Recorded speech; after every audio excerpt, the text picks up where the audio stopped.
वक्त आप आराम से बैठकर इस वीडियो को देख रहे हैं, मगर मैं आपको कहूँ, आज जिस जगह पर आप अभी बैठे हो वो जमीन आज से करोड़ों साल पहले 8,500 डिग्री के तापमान से उबल रही थी, या जिस जगह पर आप बैठे हैं वो जगह लाखों सालों तक बर्फ से ढकी हुई थी। ये दोनों बातें सच हैं। इस 15 मिनट की वीडियो के अंदर आप पृथ्वी के 450 करोड़ साल के सफर को देखने वाले हैं। जिस जगह आज हमारा सौर मंडल है, वहाँ विभिन्न प्रकार की गैस और धूल के बादल हुआ करते थे। वैज्ञानिकों के मुताबिक इन धूल के बादलों से दूर एक तारा हुआ करता था। वक्त के साथ साथ उस तारे की ऊर्जा कम होने लगी, जिसके कारण उसके अंदर एक विशाल विस्फोट हुआ। विस्फोट की वजह से अंतरिक्ष की ये धूल एक दूसरे से दबने लगी। इस दौरान बादलों में स्थित धूल के कण दबाव और गर्मी के कारण बड़े उल्कापिंड और पत्थरों में परिवर्तित हो चुके थे, और इसी दबाव की वजह से इन बादलों में स्थित रेडियो एक्टिव पदार्थ ने ग्रेविटी का निर्माण किया। इस ग्रेविटी के कारण बीच में हाइड्रोजन और हीलियम इकट्ठा होने लगे। बीच के इस भयंकर दबाव के कारण एक विशाल विस्फोट हुआ, और इसी विस्फोट के कारण हमारे सूरज का जन्म हुआ। अंतरिक्ष में फैले एस्ट्रॉयड यानी क्षुद्र ग्रहों में भारी वजन की वजह से सूरज के करीब आकर सूरज की परिक्रमा करने लगे। धीरे धीरे इन्हीं एस्ट्रॉयड में भारी टकराव हुआ, जिसके फलस्वरूप मरकरी, विनस, अर्थ और मार्स जैसे ग्रहों का निर्माण हुआ। वैज्ञानिकों के मुताबिक उस वक्त पृथ्वी और मार्स यानी मंगल ग्रह के बीच थिया नामक ग्रह सूरज की परिक्रमा किया करता था। पृथ्वी पर ग्रेविटी होने की वजह से सूरज की परिक्रमा करने वाले एस्ट्रॉयड अब पृथ्वी की परिक्रमा करने लगे, और धीरे धीरे करोड़ों सालों तक ये पृथ्वी पर गिरते रहे। और ऐसी घटना हमारे पड़ोसी ग्रह थिया पर भी हो रही थी, जिसके कारण थिया पृथ्वी के और करीब आने लगा और आकर पृथ्वी से टकराया। इस भयंकर टकराव की वजह से पृथ्वी के हिस्से कणों के रूप में अंतरिक्ष में फैल गए और एक रिंग्स की तरह पृथ्वी की परिक्रमा करने लगे। इन्हीं परिक्रमा करते हुए कणों में टकराव होने लगा, जिसके कारण हमारे चांद का निर्माण हुआ। उस वक्त पृथ्वी पर सिर्फ एक ही समुद्र हुआ करता था, और वो था 1900 डिग्री सेल्सियस की तापमान पर उबलते हुए लाविका। उबल रही थी वो सारी चीजें जिसे आज आप अलग अलग नाम से जानते हैं। वक्त के साथ साथ पृथ्वी धीरे धीरे ठंडी हो रही थी, जिसके कारण पृथ्वी के भारी तत्व जैसे धातु और रेडियो एक्टिव पदार्थ पृथ्वी के केंद्र में जाकर इकट्ठा हो गए, और हल्के पदार्थ पृथ्वी की सतह पर आ गए। लाखों सालों तक पृथ्वी पर उल्कापिंडों की बरसात हुई, और इन गिरते हुए उल्कापिंडों में जमा था नमक, मिनरल्स और पानी। करोड़ों सालों तक इन उल्कापिंडों की बरसात होती रही, और धीरे धीरे पृथ्वी की ऊपरी सतह पानी से ढकने लगी। वैज्ञानिकों के मुताबिक यही वो वक्त था जब दूर गहरे पानी के अंदर निकलते ज्वालामुखियों से पहली बार सूक्ष्म जीवों का निर्माण हुआ। लाखों सालों बाद एक वक्त ऐसा आया जब पृथ्वी की पूरी सतह पानी से ढक चुकी थी। हमारी पृथ्वी के सबसे अंदर का कोर रेडियो एक्टिव पदार्थ से बने होने की वजह से हरदम गर्म होता रहता है, लेकिन जब भी पृथ्वी की ऊपरी जमीन ठंडी हो जाती है, तब पृथ्वी के अंदर की गर्मी बाहर नहीं निकल पाती, जिसके कारण ज्वालामुखियों का निर्माण होता है। और उस वक्त कुछ ऐसा ही हुआ।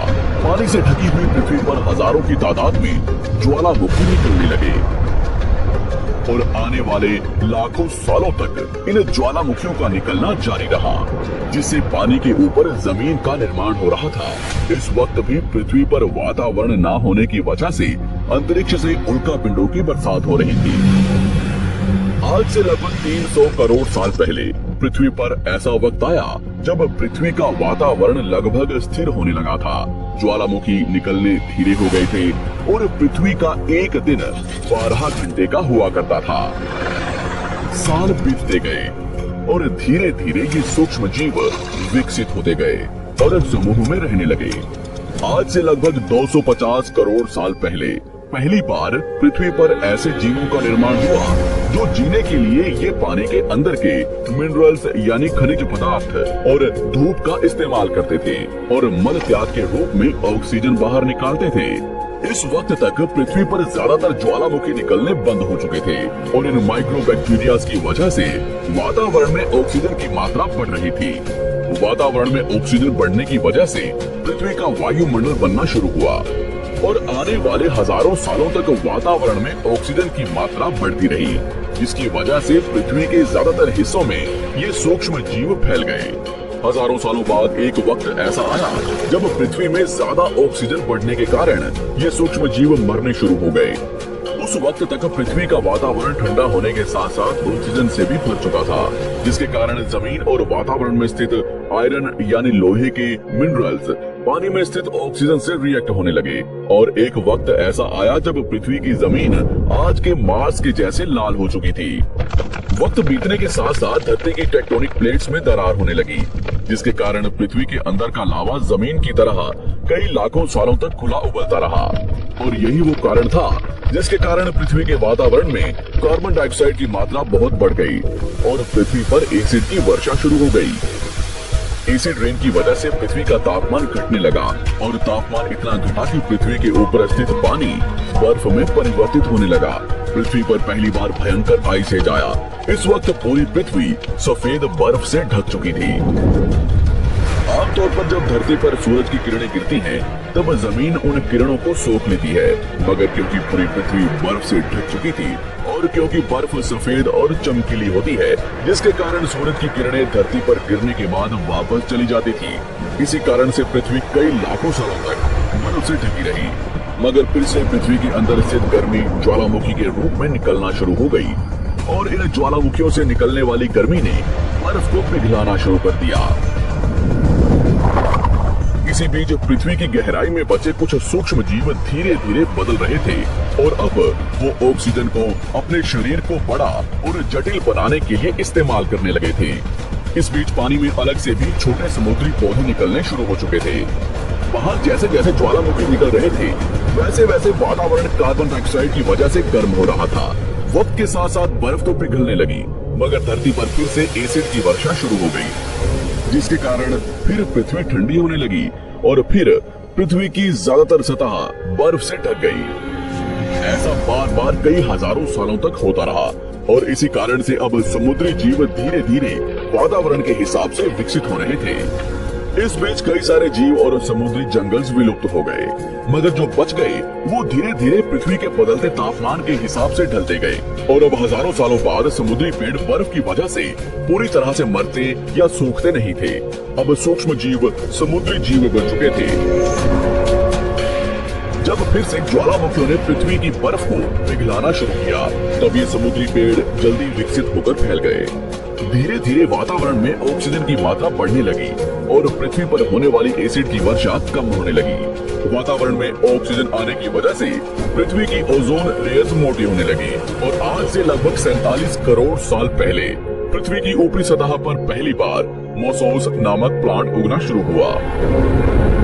वक्त के साथ साथ जमीन पर अलग अलग प्रकार के पौधे और पेड़ उगना शुरू हुए। एक वक्त ऐसा आया जब जमीन के पेड़ों की लंबाई लगभग 80 से 100 फीट जितनी या आज के 5 से 6 मंजिला बिल्डिंग जितनी ऊंची हो चुकी थी। ये वो वक्त था जब समुद्री जानवर समुद्र से बाहर निकल रहे थे और जमीनी जानवरों में परिवर्तित हो रहे थे। धरती की ज्यादातर जमीन एक जगह इकट्ठी हो चुकी थी, जिसे आज हम पैंजिया महाद्वीप के नाम से जानते हैं। पृथ्वी का वातावरण और तापमान लगभग स्थिर हो चुका था और अब करीब 21 से 23 घंटे का दिन हुआ करता था। अब समुद्री जीव पानी से बाहर रहने लगे थे और वातावरण के हिसाब से उनके शरीर का रंग रूप बदल रहा था। धीरे धीरे ये जमीनी जानवर डायनासोर्स में परिवर्तित हो गए। जिन डायनासोर्स ने पेड़ पौधे खाने शुरू कर दिए, उनका शरीर लंबा और विशाल रूप से विकसित होने लगा। कुछ डायनासोर्स शिकार किया करते थे, जिसके कारण वे छोटे और तेज होते चले गए।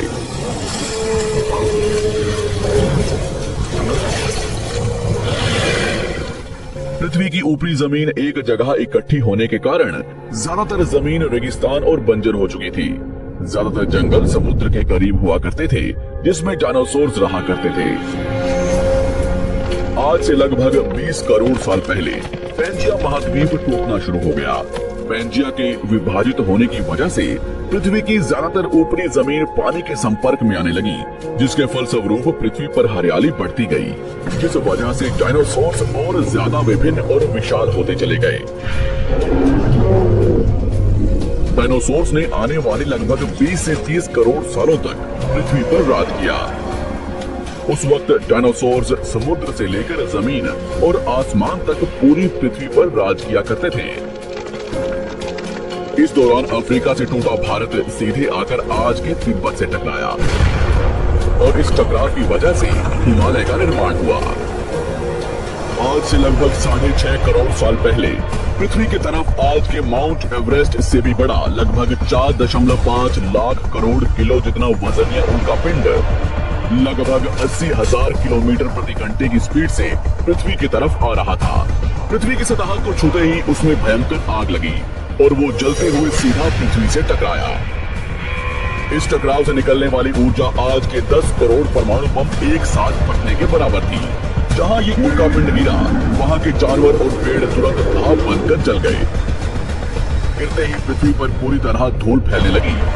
समुद्र में भयंकर बाढ़ आने लगी। भूकंप और आग ने पृथ्वी को जलाना शुरू कर दिया। कुछ ही घंटों में पूरी पृथ्वी के वातावरण में हानिकारक गैस और धूल की वजह से पृथ्वी नर्क हो चुकी थी। डायनासोर्स, घुटन, आग और भूखमरी से पूरी तरह विलुप्त हो गए। इस वक्त हमारे पूर्वज जमीन के अंदर रहा करते थे, जिसके कारण वो इस विशाल प्रलय से बच गए। पृथ्वी का वातावरण पूरी तरह से काला और अंधेरा हो चुका था, जिससे धूप भी जमीन तक नहीं पहुंच पा रही थी। पृथ्वी के पेड़ और ज्यादातर जानवर विलुप्त हो गए। वातावरण में धूल और हानिकारक गैस के कारण पृथ्वी पर फिर से एसिड की वर्षा शुरू हो गई और फिर पृथ्वी ठंडी होकर बर्फ से ढक गई। लेकिन इस बार पृथ्वी की बर्फ लाखों सालों तक नहीं जमी रही और 80 से 90 हजार साल बाद ये बर्फ पिघलनी शुरू हो गई। जैसे ही धरती पर वातावरण फिर से पहले जैसा होने लगा, वैसे ही ये छोटे जीव जमीन से बाहर आना शुरू हो गए। उस वक्त पृथ्वी की बर्फ पिघलनी शुरू ही हुई थी, जिसके कारण अफ्रीका में घने ठंडे जंगल हुआ करते थे और इसी बीच ये जमीनी जीव बंदरों में परिवर्तित हुए।